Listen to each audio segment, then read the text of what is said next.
Okay, as Dr. Coulong said, my name is Mark Williams, and I'm a faculty member in the Department of Horticulture at the University of Kentucky. I've been there 10 years.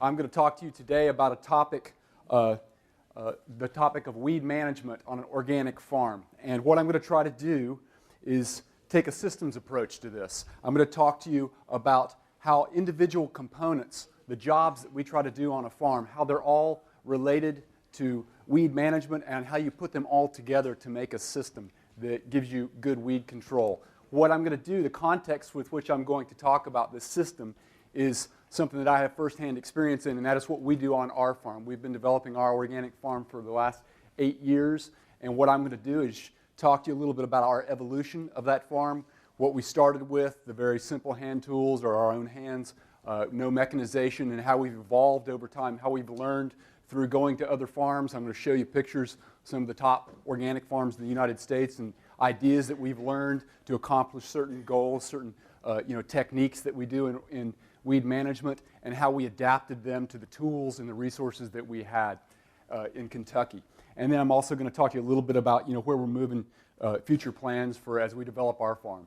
Before I show you our farm and that system, that kind of one way to develop a vegetable production system in this case, I'm going to talk to you a little bit about the context with which we've developed that farm, and that is through an undergraduate degree program we have in our university that's called Sustainable Agriculture. This session is on sustainable agriculture, and it brings me to the point that I want you to think as I go through this talk that much or the vast majority of everything I'm going to tell you is not organic specific. It's just sound farming practices. Conventional growers do a lot of the same things. There are some things that you might see more on organic farms depending on where you are in the United States. But my overall kind of goal in education, research, and extension is really thinking about how we make our agricultural system as sustainable as possible in this changing planet that we live in.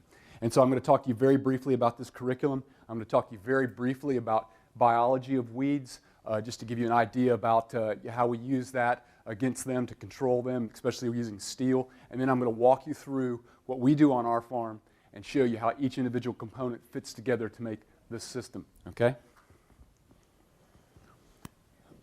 So we have this undergraduate degree program that we started 4 years ago at the University of Kentucky, and it's called Sustainable Agriculture. It's a Bachelor of Science degree in Sustainable Agriculture, and I'm very briefly going to tell you about what that program looks like and then give you context or to tell you why what we do on this farm fits in or how it fits in with this program. We've structured this undergraduate program around the 3 pillars of sustainability or sustainable agriculture: environmental stewardship, economic profitability, and social responsibility, the so-called triple bottom line, or the 3 legs of the stool. It's in a lot of definitions about sustainability worldwide, and it's really stood the test of time. And so students in our program, in the main bulk of the degree program, they take classes in each one of these kind of pillars. So that, environmental stewardship, they take soil science class, weed management, plant pathology, entomology, livestock management, agroecology, classes like that.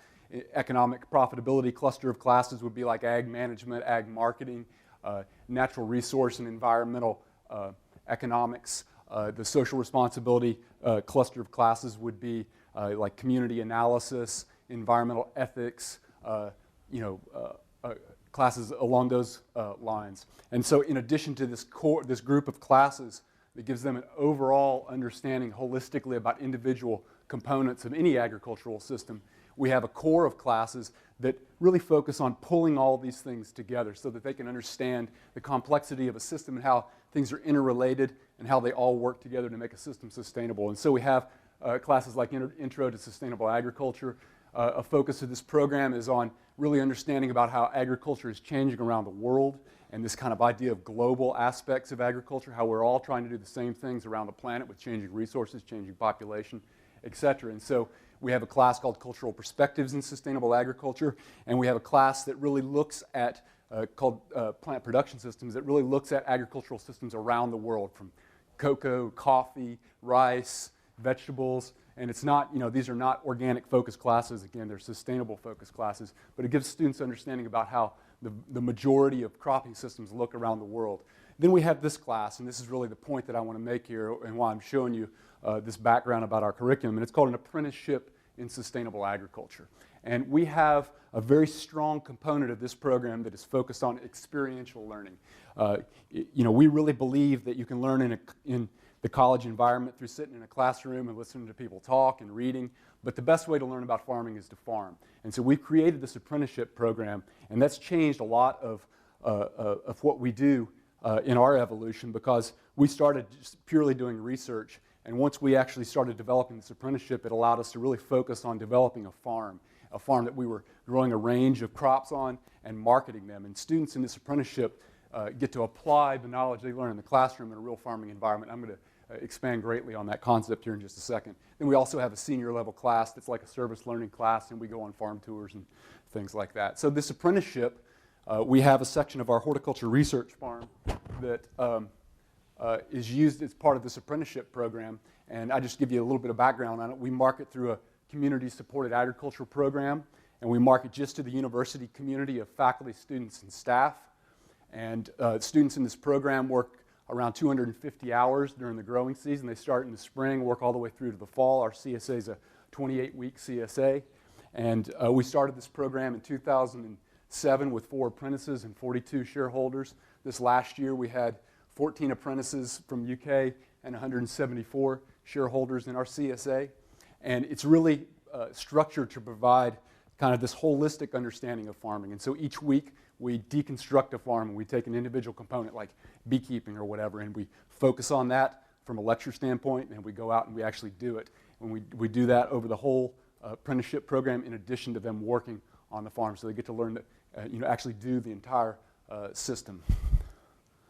So just to give you a little bit of background before I really hone in on the details of weed management, this is Lexington. If you've ever been there, this is kind of the downtown part. Lexington looks kind of like a wagon wheel, where the central hub on the wheel is the downtown area, and that's where the University of Kentucky is.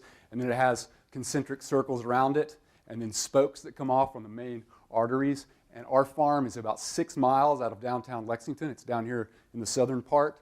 And our horticulture research farm, is about 100 acres.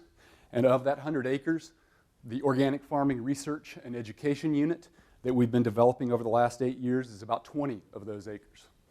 And we started out about 8 years ago with less than a quarter acre with no tools at all. We bought hand tools and used our hands to work with, and then we've gradually increased in terms of mechanization and size along the way.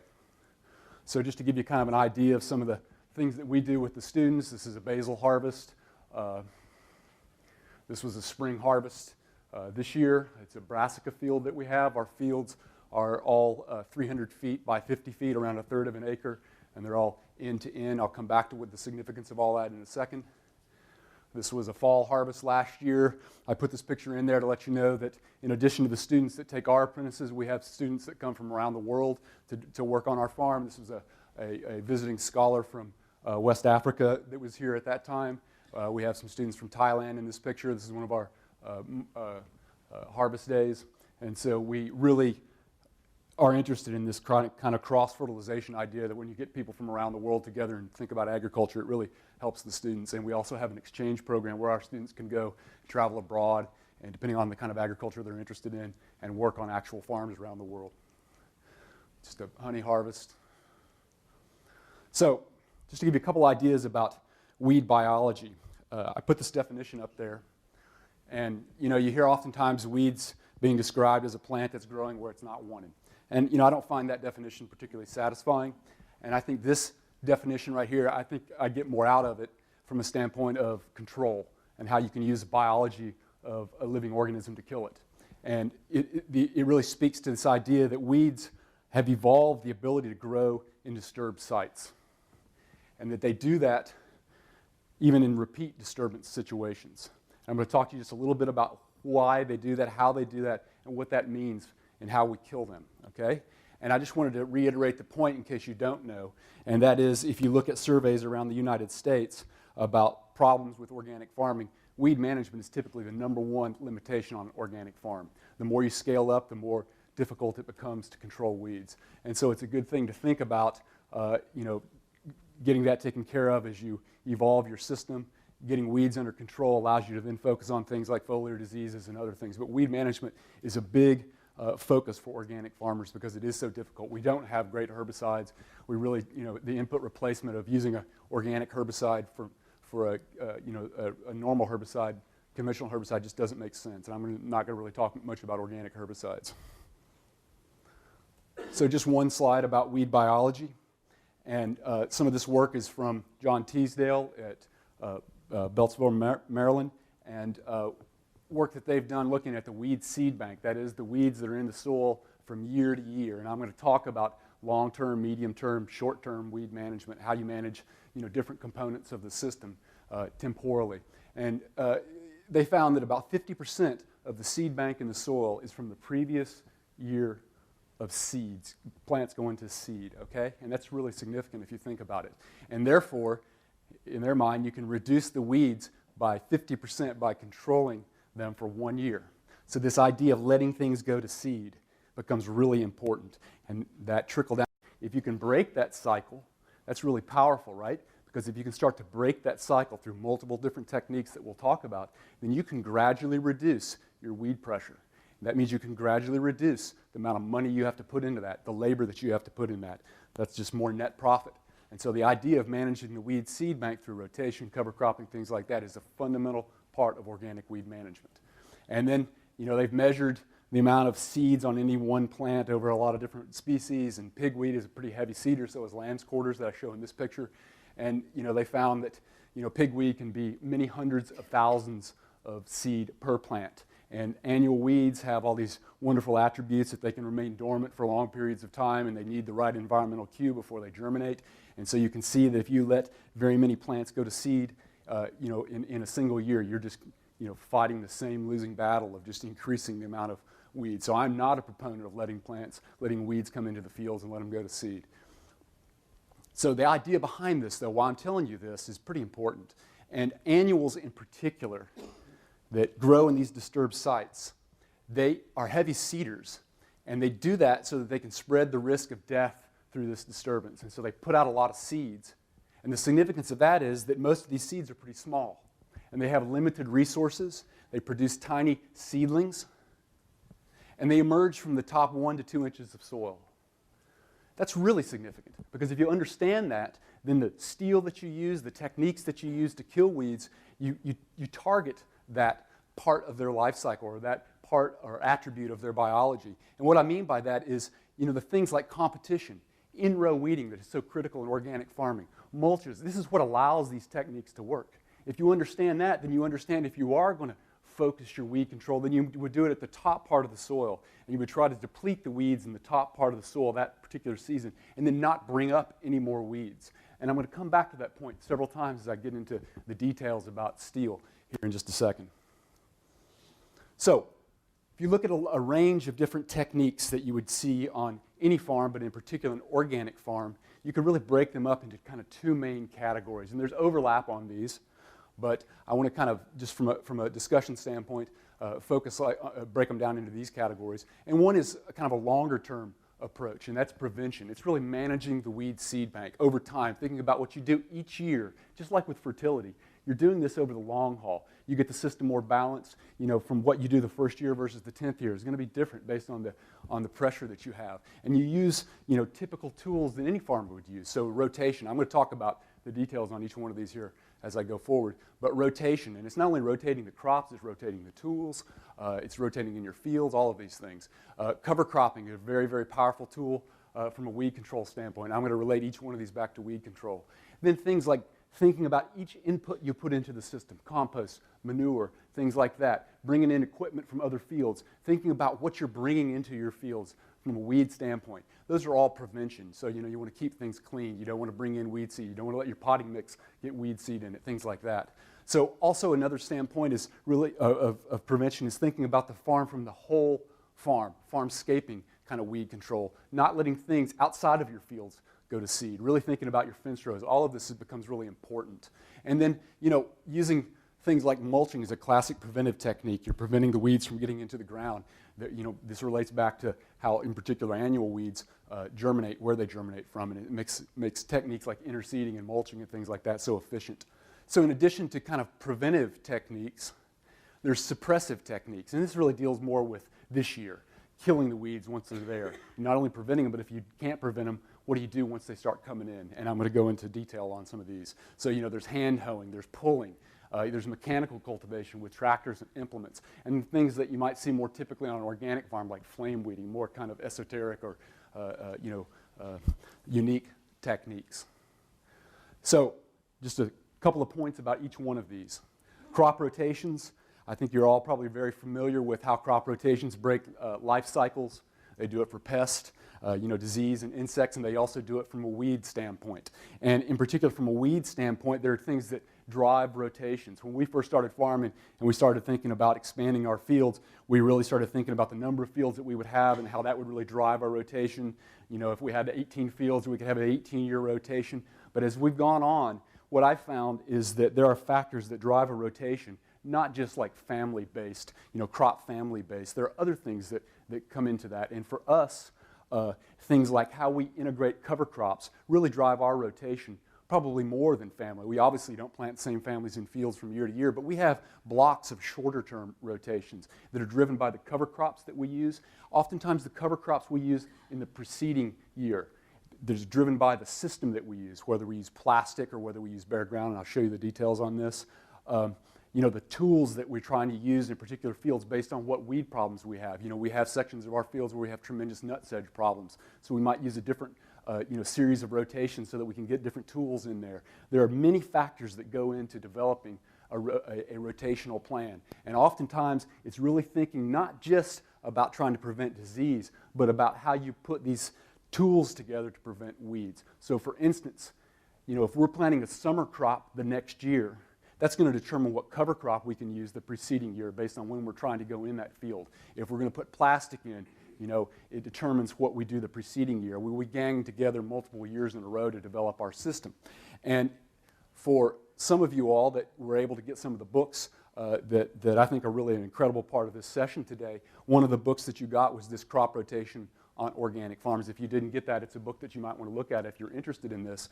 And it really addresses how some of the top farmers in the United States deal with rotation. And oftentimes it's not just disease, it's weeds and fertility as well.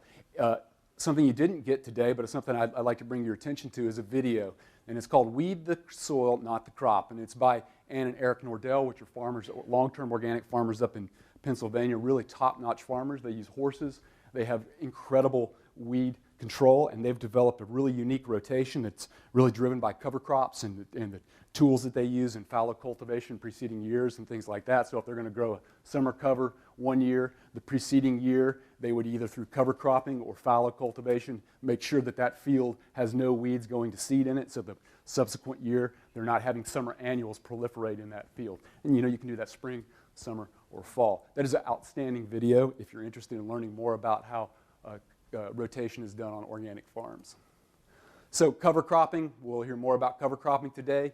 Cover cropping is a short and long-term control technique. It obviously starves weeds of light and nutrients, and you can use it as a great tool for controlling perennial weeds. Over time, it will weaken perennials.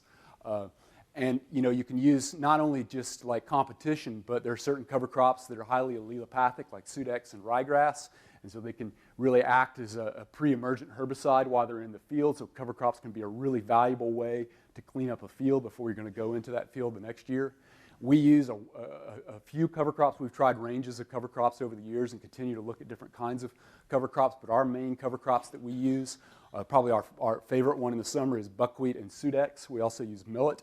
Buckwheat, like everything that I'm going to talk about, you have to look at every way that it affects the system. Buckwheat is a crop we love from a pollinator standpoint and from a beneficial insect standpoint. So if we have just a short gap in the summer, we try to consistently go into buckwheat to try to use that as a way to reduce our pesticides and increase our pollinators. So we plant it pretty heavily. Sudex is a great crop for us, especially where in fields where we have perennial weeds, using it for weed suppression. Sudex right here. Hairy vetch and rye we plant in the fall, but we can't use that in fall planting for the following season. If we're going to try to go in early in the year, where we are, our rye and vetch doesn't really mature early in the year, so we would use like oats and pea. Austrian winter pea would be what we'd plant the preceding year. So again, we base the rotation partially on the way we use cover crops. Of course, all the other things you think about cover crops, fertility, tilth, all of this stuff also affects weeds.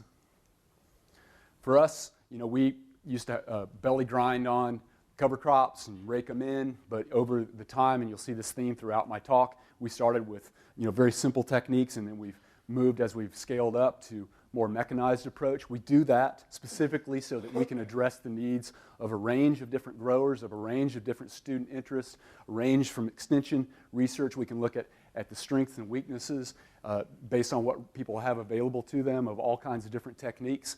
Where we're at right now, the scale that we're at, we use a no-till grain drill, and then we use a flail mower. We really like flail mower, and the reason I'm showing you this is that how you incorporate the cover crop is really important if you're going to go in quickly after the cover crop. So if you can chop it up in small pieces and lay it down almost like sheet composting on the soil, you can use that as a weed suppressive mulch, or you can turn it into the soil to get more of its soil organic matter benefits. I just want to hit a couple other techniques here before I get into pictures. And one is, I think, one of the most valuable, most effective weed control techniques there is on any farm is stale seed bedding. I'm going to show you how we do that in a second. That's really something you think about as before you put the crop in. And also crop establishment. What are the techniques that we use to put by ensuring that your crop that you're planting has the benefit or the advantage or the edge over the weed? That's another competition kind of thing. The way we place resources, we think about that. Are you fertilizing the weed? Are you fertilizing the crop? Each one of these components of the system can become a weed management tool. We do some interseeding. We do it with cover crops, and at times we've undersown clover and things under other plants. I love the idea of one plant interacting with another plant, this idea of companion planting, all these awesome kind of ecological concepts. We do that at times, but not a whole lot anymore. And then I just want to mention mowing here because, depending on what your ethic is, some people, and what your resources are, some people view mowing as a very suitable weed control technique. Mike Fitzgerald mentioned about how some farms that you go to, it's hard to tell the weeds from the crop. And for some people, like in this situation with black plastic, if they don't have cultivation techniques, they might let weeds grow in between the crops and then run a mower down there or a weed eater. And that has benefits of keeping the ground covered, carbon sequestration, adding nutrients back to the soil, bringing in beneficials, but it also has limitations if you let things go to seed. And for us, we tend to not be as timely as we'd like to be on things like that. And so we do not use mowing, like in the rows, I mean. I'm going to kind of walk through the system now and show you how we got to where we are now, some of the things that we've learned along the way, some of the concepts that you might see on an organic farm, and I'm going to scale this from very simple to more kind of larger mechanized approach to things. For us, as any farmer, everything should start with the way that you manage the soil. The microbes in your system are the most important livestock you have on any farm. Understanding that, as David has just talked to you about, that is fundamental. It's fundamental from a weed standpoint. Tilth of the soil is critical when you start taking cultivators through the field. The fertility of the soil to drive your crop production and increase competition, it's all critical. We use a spading machine on our farm. We used to hand dig, then we used rototillers. We hilled with rototillers. Then we went to plows, and then eventually we got a spader. A spader is kind of like a big rototiller, but this particular one is a rotary spader. It turns at a very low tine speed. It's supposed to not invert the soil, although we've looked at this and it does some inversion, but not as much as a moldboard plow. But you can go through a cover crop like this and incorporate it into the soil really well. We do lots of composting. We have a large-scale composting facility at UK, so we do composting. We do nutrient analysis, all of these kinds of things. But what my point here is, we think a lot. As our system has evolved, really tillage is a critical component to that. Once we till our fields, we have 3 different systems that we do. We do a bare ground system, we do a raised bed covered in black plastic, and we do no-till, organic no-till. This is a bed shaper that we use on our bare ground system, and we make a 28-inch wide bed, 4 inches tall. It's really for 2 reasons. One is, and probably the most important for us, in our part of the country we have to irrigate. Not always, but especially in the summertime, it'd be crazy to grow without irrigation and to really drive the quality of the crop. Irrigation is critical. And we bury our drip tape on our bare ground system. I'll come back to why we do that. And so this allows us to bury our drip tape. We do 1 row of drip tape. We have a 2-row system. Our row spacing is 14 inches. And in addition to making the raised bed and burying the drip tape, it allows us to gang together a series of techniques or a series of goals and things that we have to do on the farm. From making the bed, then the way that you run your seeder, the way that you run your transplanter, the way that you run your cultivators, everything is all determined on the wheel spacing of the tractor or the width between the bed. And our beds are separated only by the tractor wheel spacing. So this tractor is our main planting tractor. All our other tractors, cultivating tractors, are all based on that same wheel spacing. So everything is sequenced together. So that's what we do for our raised beds. We bury the drip tape. What we used to do was put drip tape on top of the ground. And this is a big broccoli and lettuce production in the Salinas Valley of California. And what I'm going to show you here is what we're moving to now. And that is, we don't always have to make raised beds. There are problems with making raised beds. In the summertime, for instance, I don't think we get the benefits of a raised bed. Our soil is called a Mari silt loam soil. It's beautifully drained. It's an excellent soil. I'm not so sure that it's critical all the time to make a raised bed. The thing I don't like about raised beds, if you're not using plastic, is that it's a lot more soil disturbance. If you're really working to minimize your soil disturbance, and then you take these discs, and they're called mold boards on the sides of the shapers, and you completely invert the soil, and then you press it down really hard like that, that's one more soil disturbance. If you don't have to do that, it's something to think about. But for us, when we used to put drip tape on top of the ground, that worked well when we were pretty small acreage. But once we went to tractor cultivation, it didn't work so well anymore, because for us to cultivate fields or multiple fields, we had to take this drip tape out of the field, run the tractor through, then restring the drip tape. It kinks as the plants get bigger. You have to thread it under them. It was a real pain for us to do that. And so what we're doing now is looking at ways to bury drip tape on flat ground. Okay, so you saw our bed shaper. And this is what I saw in California on a trip a couple of years ago, and it's a homemade system that they use. And I think there's a lot of effort being put right now from a research standpoint in subsurface irrigation. It's what we've moved to, and I'll tell you why that is. And that gets back to my point about how everything can be a weed control tool. If you bury your drip tape and you put it in the root zone, and you're capable in our soils, when we turn on the drip tape, water kind of comes up and out to the sides. You can keep the water below the surface of the soil. So if you can deplete the weed seed in the top part of the soil and you're not constantly fertilizing and irrigating them, then those components become weed management tools. Okay, so bury drip tape, there's technologies coming out now with agronomic crops where they're doing long-term subsurface irrigation, but you can do it with just simple tools. And so we're taking these ideas, and this fall or spring we're going to develop a subsurface drip tape layer for just one bed at a time. Typical California system is they make multiple beds simultaneously. Everything's behind the tractors. It's all guided off of sleds in the row or wheels in the row. And this is a 4-bed drip tape layer, and it's got the wheels up there. And if you look at each one of these units, things I like about this, it's got articulating parallel linkage right here, so it moves up and down. It's got a depth gauge wheel right here. It's got these rollers right here to keep the drip tape from kinking as it goes in under the ground like that. So just real simple homemade kind of thing. One thing I liked about this one is that it's got a brake on the reel right here, and it's just a simple band that's put around here with a spring on it and a turnbuckle right here that you can control the pressure on the wheel. So if you slow the tractor, it doesn't free spool or freewheel the drip tape. So we're thinking about these things. This is another kind of homemade version of a subsurface drip tape layer that I've seen before. This is at Pinnacle Organic in San Jose, one of the top organic farm, long-term organic farms in San Francisco area. They just took a straight, flat piece of steel, shank, and kind of honed down the front edge, and then just put a tube in behind it, and so the reels would be on top and the tape would come through like that. You can sink that down in the ground. Really straightforward way to put your drip tape down under the ground, and then you can cultivate right over the top of that. So it's ganging those two things together. That's the sequence that you have to think about. Okay. Well, some people, like in corn and stuff, they're going really deep, and they're GPSing it, And we think about, using things like that to kind of guide other tools. We put down like about 4 inches to 5 inches. It varies a little bit, but we try to keep it at about 4 to 5 inches. We do, again, 2 rows, 14 inches. We put one right in the middle, and we can water into the root zone without like getting our whole bed soaking wet. So for us, we just put one row. And just by the way, I mentioned the California system where they're doing multiple beds.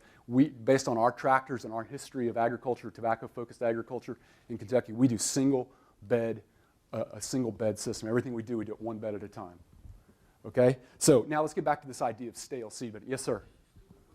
What if that's when that thing up and you got it underground and you got roots tangled up in it and everything else, and they use biodegradable drip tape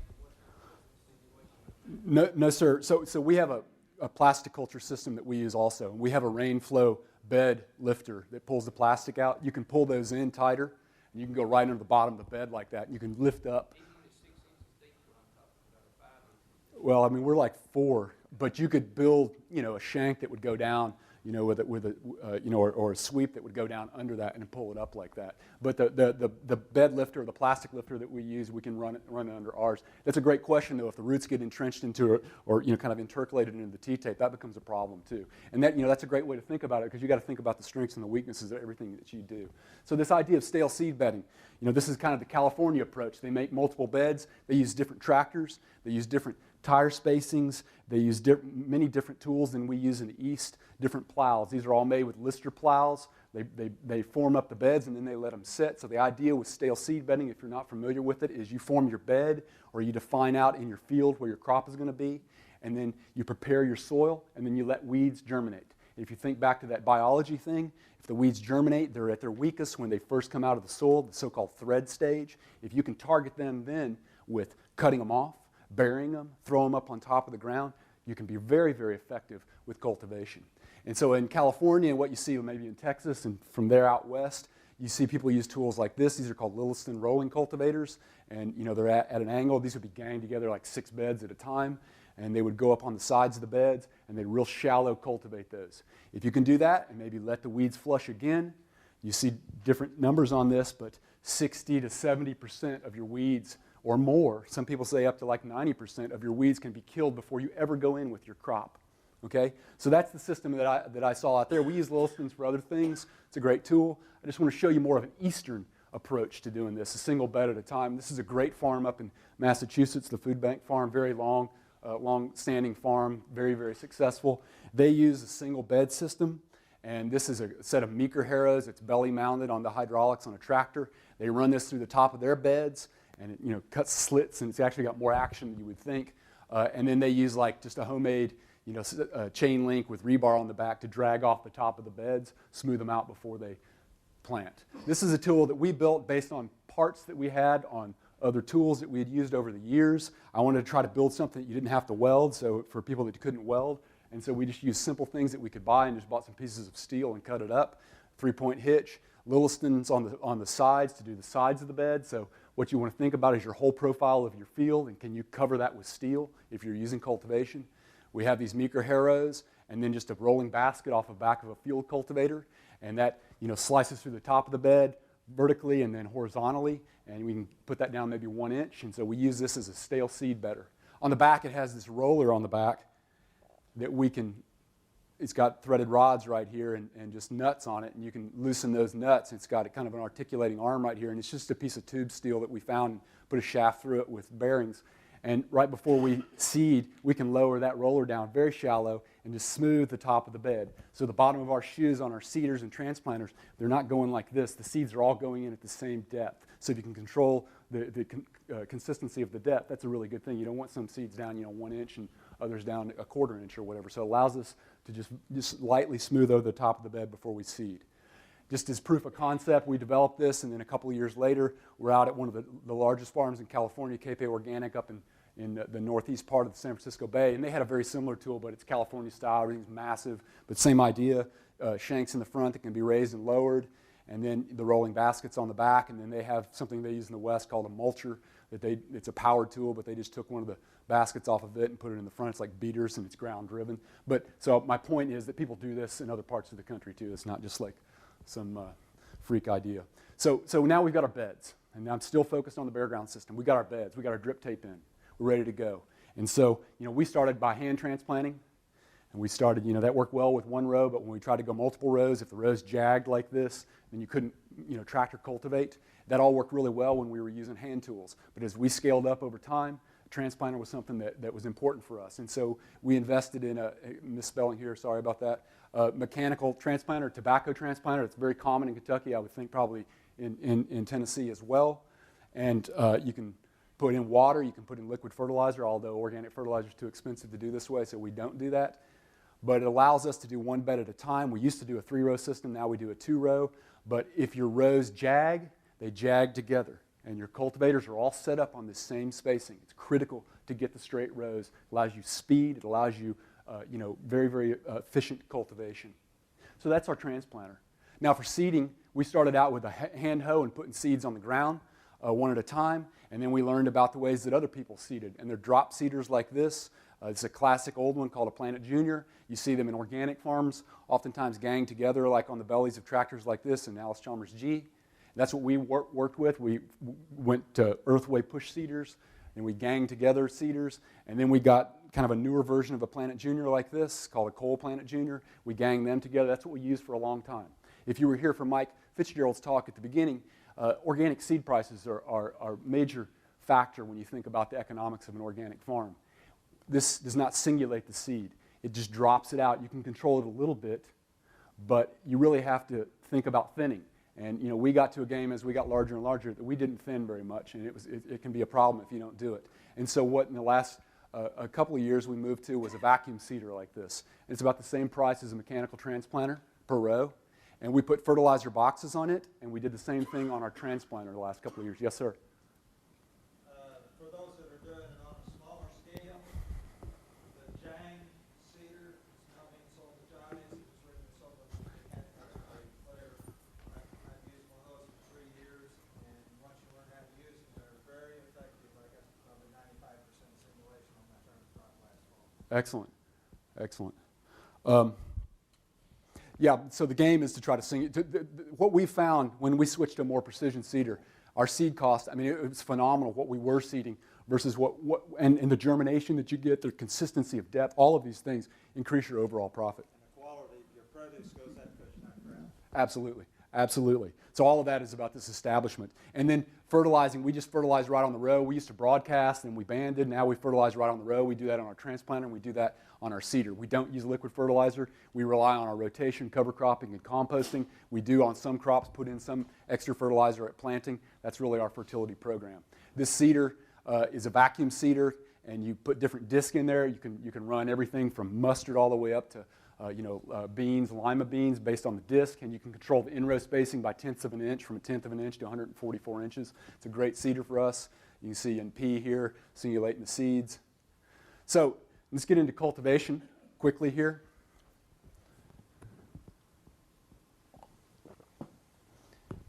What we started with and what you will see on organic farms. When I grew up, we used an American pattern hoe. It's a chopping hoe. It's got a rectangular head on it.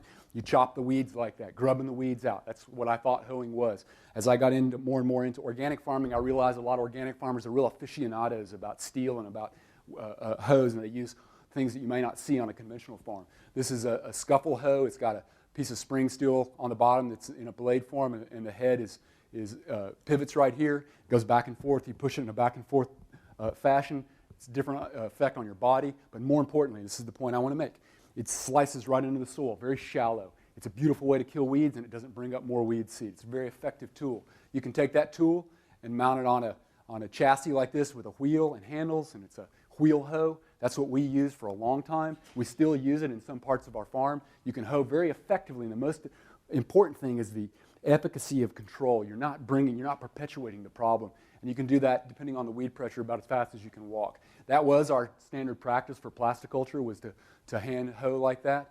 And then there are grubbing hoes that you might see in Asia or Europe that have a big head on them, and it has a different effect than the kind of the American hoe. So what I want to tell you is we still do hand work when we have to, but we rely more on mechanical cultivation now. I'm just trying to show you some things you might see on organic farms. So that was where we started, and over the years we've just increased our ability to use tractors and build equipment and buy and try different things. We're very interested in being able to try to serve a range of different size growers and really test the strengths and the weaknesses of each system. I want to make a couple of general comments about mechanized cultivation and then show you some things.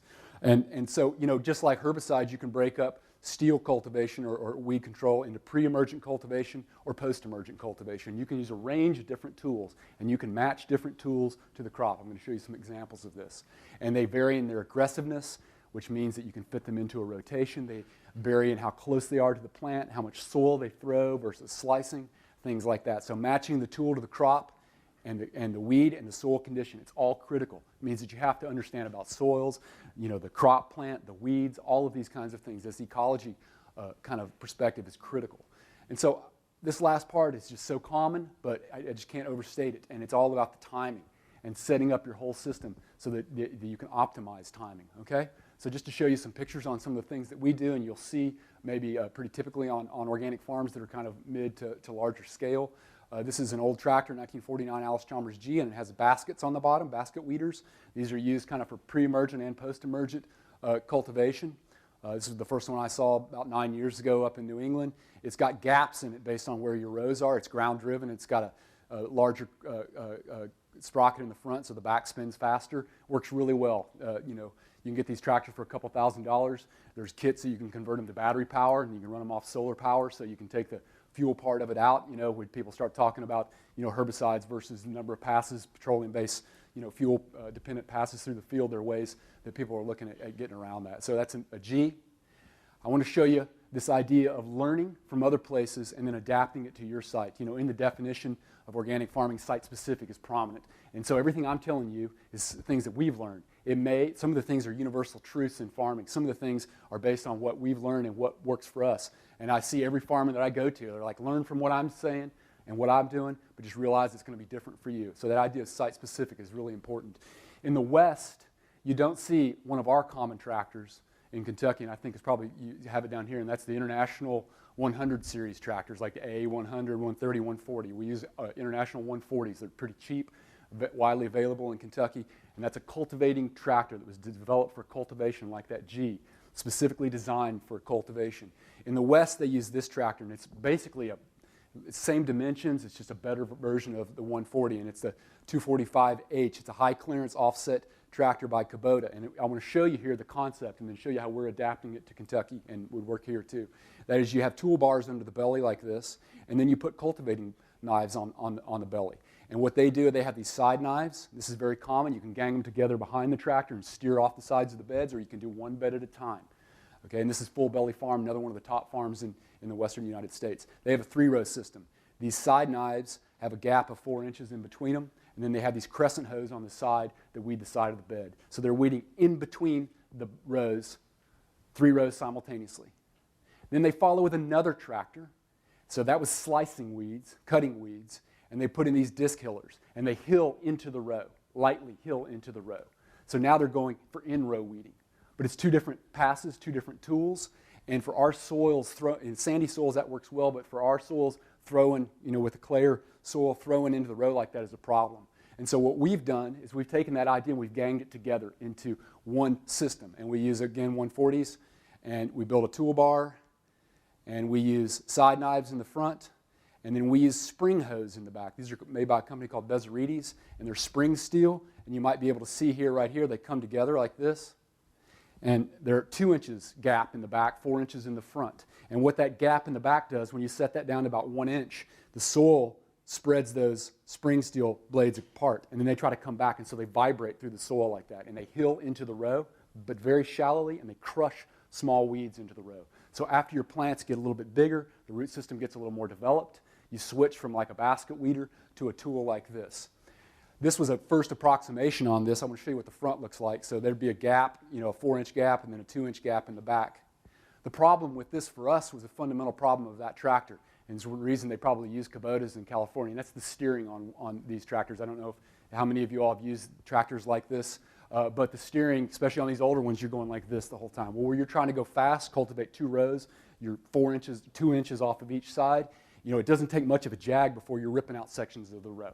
You can tighten the worm gearing and things like that, but there's a fundamental limitation. These tractors were not designed for that type of tight cultivation.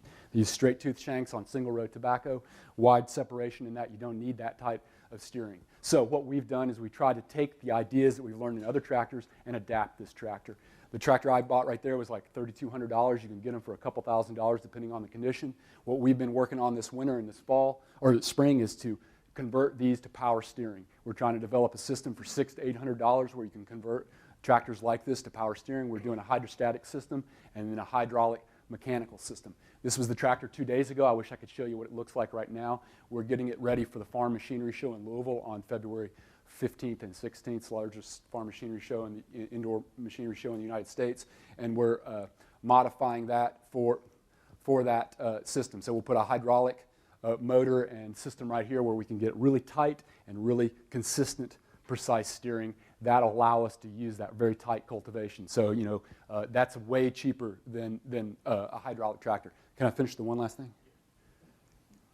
I mean, I was 15 minutes late. So that's our bare ground system. So one of the big problems in organic farming is if you do use plastic, and we're very mixed on plastic, I have a love-hate relationship with it. We use it for long season crops like tomatoes, squash, peppers, and things like that. But the fundamental problem from an organic standpoint is cultivating the sides of the plastic. We have another 140 that we just modified some tractor parts, cultivating parts, put them under the belly and in the back. This is a row crop cultivator. And we put a straight tooth shank right here and a disc hiller right here. The straight tooth shank rides right up on the shoulder, breaks up that shoulder, and then the disc reforms it. And then this cultivates the in-between row. If this works, this is my first ever attempt at a video embedded in a PowerPoint presentation. You'll see what this looks like. What do you do, Tim? You just click. How you do it? I think I teach younger guys to do this. So it's going through the field, and we're a little off right here. You need to be a little tighter, but that straight tooth loosens up that, and then you can see how that disc is throwing right back and reforming the side of that. So we can get great weed control with, depending on the field, maybe 2 to 3 passes. We can get, you know, comparable to herbicides with a cheap tractor and just homemade kinds of cultivators on the back. So you see it cultivating the back right there, and you see it cultivating the sides, and then you can see what the shoulder looks like right here. And so it reforms it like that, but we're only going down in between the rows maybe 1 inch, and then reforming the shoulder each time like that. It works really well for us. We can get a crop out of the field really, really clean if we can get in there a couple of times. Yes, sir? Yeah, you know, and we've done that in the past too. So you bring up the great point, and it's what I'm trying to stress. You got to think about the strengths and the weaknesses of each thing that you do.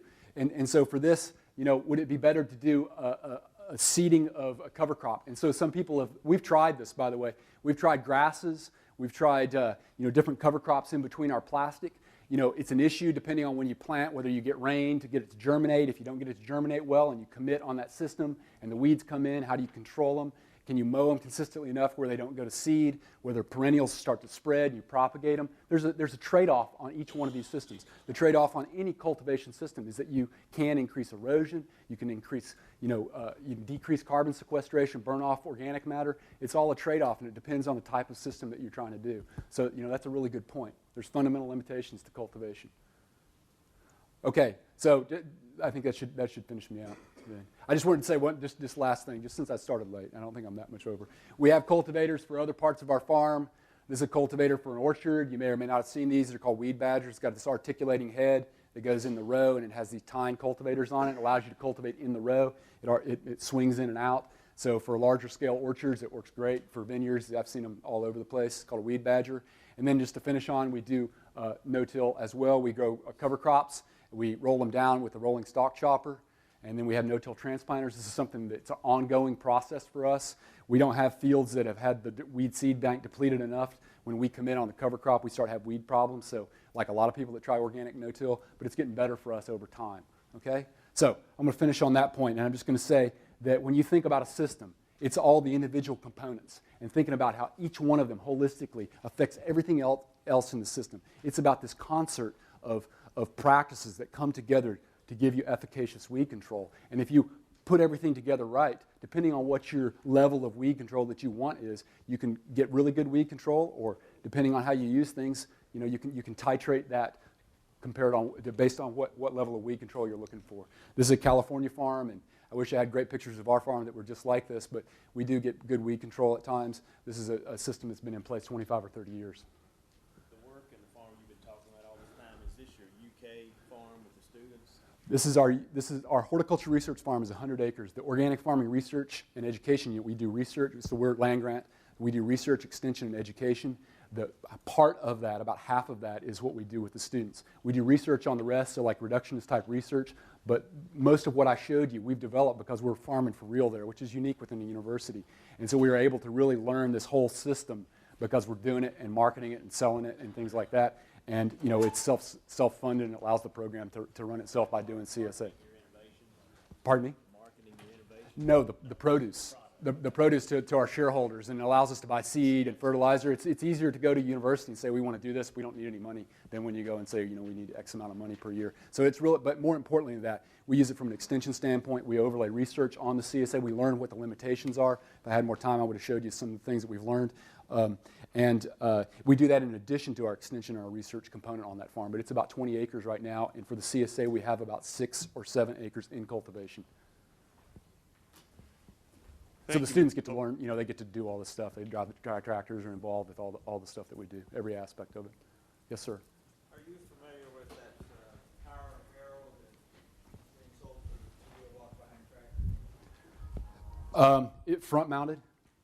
No, rear mount. For the BCS and the Brillos. I think I have seen it for the BCS. We're actually buying a BCS. That we got a grant to do high tunnel production. We're buying a BCS. I've used BCS several times, but that's a newer tool to me. I have one of those. You like it?